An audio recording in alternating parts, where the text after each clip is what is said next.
I'm really excited. I finally get to take a look at the MacBook Neo, which I have heard is... Not this time.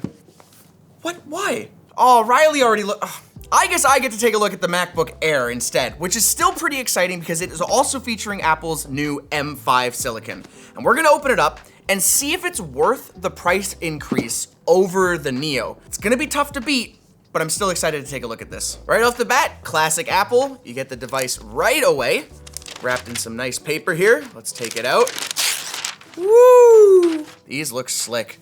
Look at how thin that bad boy is. This is the Starlight color, my favorite character on the boys, but maybe not my favorite color on the MacBook Air. That's fine. As for the rest of the box, we've got our USB-C to the MagSafe charger. Oh, that's like, what, 20 feet probably? It's huge. Oh, 2 meters, okay. I was hoping to convince everyone out there I'm 20 feet tall. As for the rest, oh, there you go. At least we're still getting a power plug here. This is one of their new like dynamic chargers that goes between 60 watts and 40 watts. So it'll go up to the 60 watts to charge your device, but if it ever detects it's kind of overheating, it'll drop down a little bit to 40. That way, ideally it'll protect the charger long-term by not overheating a bunch. And other than that, that is all you get in the box. Well, except for us, because we got a special message from Dbrand apparently. They're gonna make me put a sticker on this damn thing. Oh, that's fun. They actually sent over their brand new 1984 MacBook skins. This one is the classic colorway, which kind of has that old beige plasticky vibe, and is also a good match for the Starlight MacBook. I think it'll match on all sides. Yeah, it'll look pretty good. They apparently have over 8 different colorways, one for pretty much every type of modern MacBook color, except sky blue. If you own sky blue MacBook, Dbrand hates you, and you personally. This is gonna be easy. First, wipe down your device. Look at that baby. These 1984 skins are kind of the answer to the question, what if Apple of 1984 made a MacBook of 2026? They're available for 27 different MacBook models, new and old, so odds are Dbrand has one for your MacBook. We're gonna go for it. Dbrand, we're trying here, buddy. Perfection. This actually looks kind of sick. I actually kind of like the look of it. I mean, I have to. They sponsored the videos. So if you want your MacBook to remind you of the good old days, you can head on over to shortlinus.com. Might as well go around the exterior of the device. On our right side, boom, headphone jack. That's all you get on this side here. On the front, nothing, because it's a laptop. And on this side, you get 2 Thunderbolt 4 ports and of course your MagSafe charging clip there. And on the back, there's no rear I/O or anything.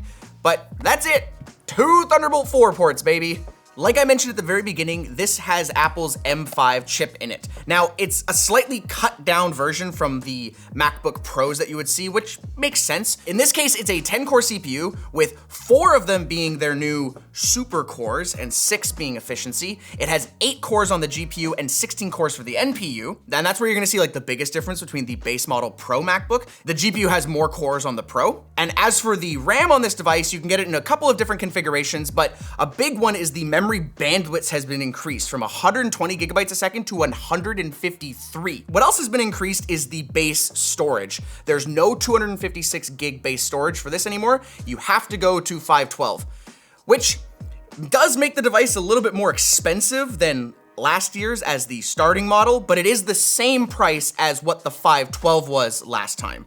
So is it a price increase? It's kind of hard to say if it is or isn't. Other than that, the rest of the exterior stuff is basically the same. It weighs almost the exact same. It's basically the same size. We just need to open it up and take a look at, guess what? The exact same screen. Oh, I feel so like.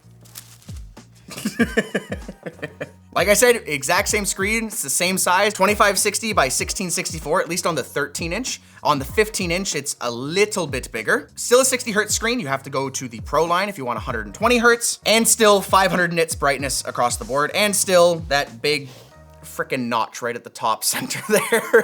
But that houses the 1080p webcam in there, which we'll take a look at in a second here. One of the other internal specs that is different is they upgraded from Wi-Fi 6E to Wi-Fi 7 in this device. So if your house has Wi-Fi 7, that's great, you're gonna be making the most of it. On the spec sheet, there's a lot of things that are just very minorly different, but other than that, it's a MacBook Air. I do wanna watch some content, I wanna listen to the speakers, and we are actually gonna game on this device too. What should we, you know what, I pointed out the camera. Let's start with the camera on this. We'll take a photo first. Oh, is it count? Oh, it's counting down.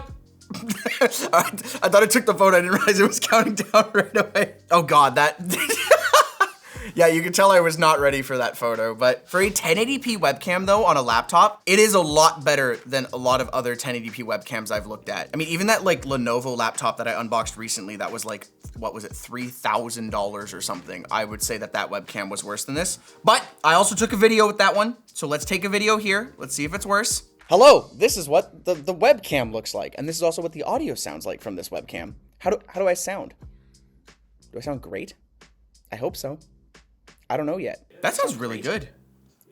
Yeah, the microphone on that sounds awesome, actually. It's one of those things that sometimes when I go to review the short circuits of like the other laptops, I'm like, oh, I wonder how this mic sounds. And then I hit play and I'm like, ooh, that sounds like garbage. This, I feel like you could comfortably take a call on. You know, you had a business meeting with this, you're fine. But I do also want to test the speakers properly. And by properly, I mean our standard test of Crab Rave. So let's boot up Crab Rave here. Oh man, I hate MacBook keyboards. Maybe it's just, again, the fact that I'm not used to typing on this, but I am the best person in the world to be typing on a MacBook Air. I know a lot of people who will scream from the mountaintops that they're the best laptop keyboards ever. I don't prefer these types of scissor style keyboards, but that's always a personal choice. What isn't a personal choice is audio. Now we're gonna actually listen to audio. Ever since they bought Beats, I swear to God, every single MacBook device has so much bass in it. Their AirPods, like their phones, they stole the Beats sound profile. Like there's so much bass in it. To be very clear, I am impressed at how good the speakers sound in a device this thin. It truly is amazing. It's just the sound profile isn't to my liking. And maybe you could go in and spend some time configuring it and getting it exactly how you'd want. That's fine. But out of the box, it's not my type. But we'll also do a 50% volume comparison. I think that's always a fair choice as well. So we'll go 50% and we'll listen to the drop one more time. Oh, that's a pleasant 50%. I like that. Oh, but it's so much, the bass is so much more noticeable at 50%. It's still very good speakers though. They're very good speakers. But as you guys know, audio is half of the experience of video.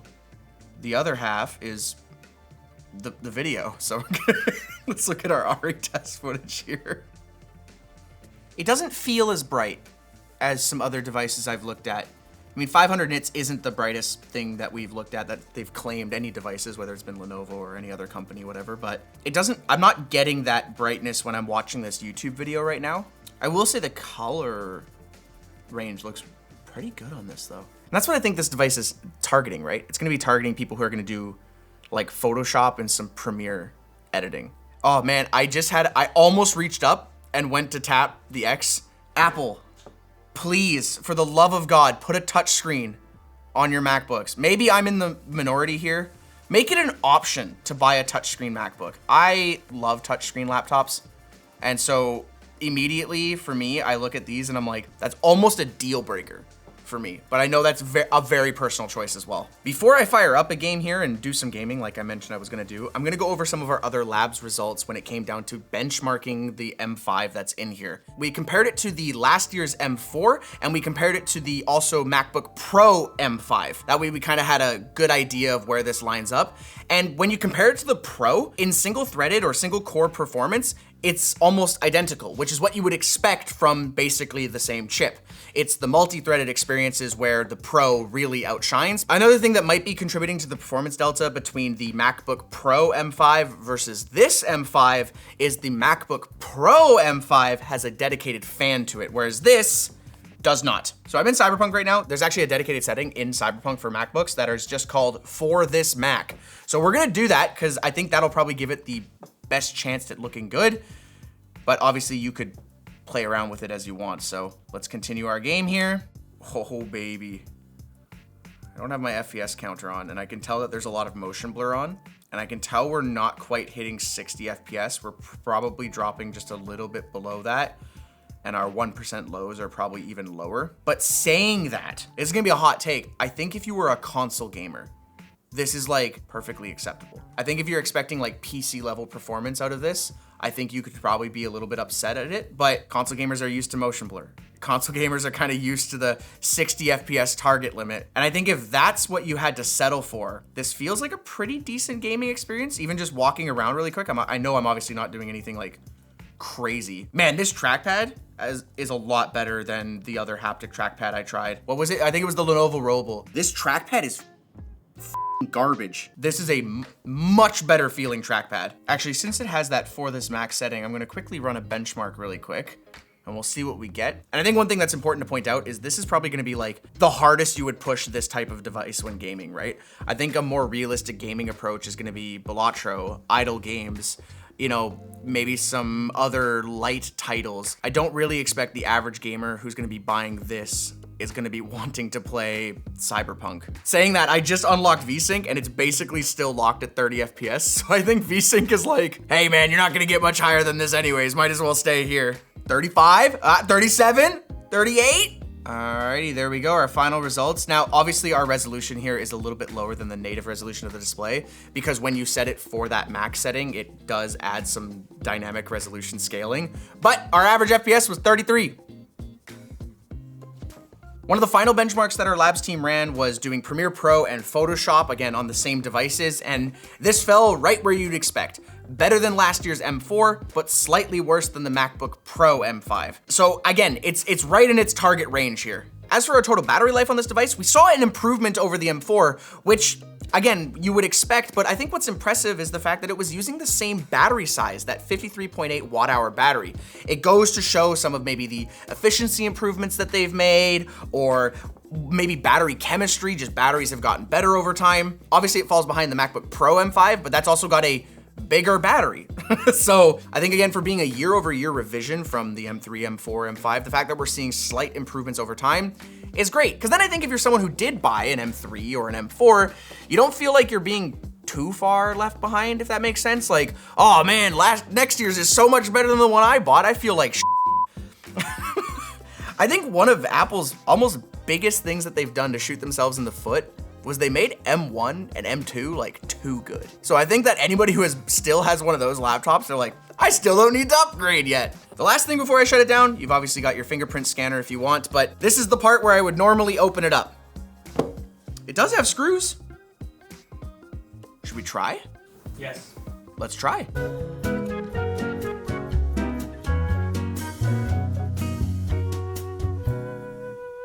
Oh, there we go. That makes so much more sense. Okay, so the clips that I was struggling with were actually not really clips. You can see here that these 4 screws up at the top, 1, 2, 3, 4, were kind of slotted into here. So in order to remove it properly, I had to slide it down to get it removed. But other than that, it was actually a pretty easy removal. I just didn't necessarily know the right direction to pull it, so do your research, kids. I don't really know what I was expecting. This is a lot more boring than I thought it was gonna be. Can I like remove anything? Nope. Well, thanks for watching. I hope you guys enjoyed it. You know how sometimes I've opened laptops and I've gone, wow, this looks freaking awesome. But it's always because it's looked so like complex. Dude! I look at this, I'm like, wow, this is sleek. But it's because you can't see anything. They've done a really good job at just making it look good. You know what I mean? Like look clean. It's got an Apple aesthetic even on the inside. I don't really have anything else to say other than that, because it doesn't look like I can get much further without actually like really starting to peel a bunch of stuff. This is like the Epstein file laptop. It's got all the redacted. Just sorry, editor, I don't know if you should include that joke or not, but you know what though? I think the iFixit kit had something kind of nailed, right? A step in the right direction for repairability. Maybe it's been a while since I've opened a MacBook, but that was 4 screws and a sliding one direction. It was pretty easy to open up. Obviously, going a little bit deeper is gonna require a little bit more knowledge, a little bit more getting your hands dirty, I should say, but it's so much better than what they used to have in terms of opening a MacBook. Now, I kind of glossed over the price at the beginning when I said it was similar to the last year's also 512 gigabytes of storage. So the starting price for this configuration that we have here is $1,100 US. It does go all the way up to $2,700 if you want to add more storage and a little bit more CPU performance and stuff. But $1,100, it's a lot of money, you know? But is it worth that extra money over what you can get with the Neo? I think it really does depend. I think if you're just a student who needs access to the internet, you should get a Neo. I don't think you should get this device. I think if you're someone who needs a little bit more performance than what the Neo offers, I think the price increase could be worth it for you. But if you guys enjoyed this video, maybe go check out the MacBook Neo or maybe any other Windows laptop. I'm sure the editor will put one on screen right now that you can go look at. Oh, it's right there. Or is it over there? I don't actually know where it ends up, so go take a look.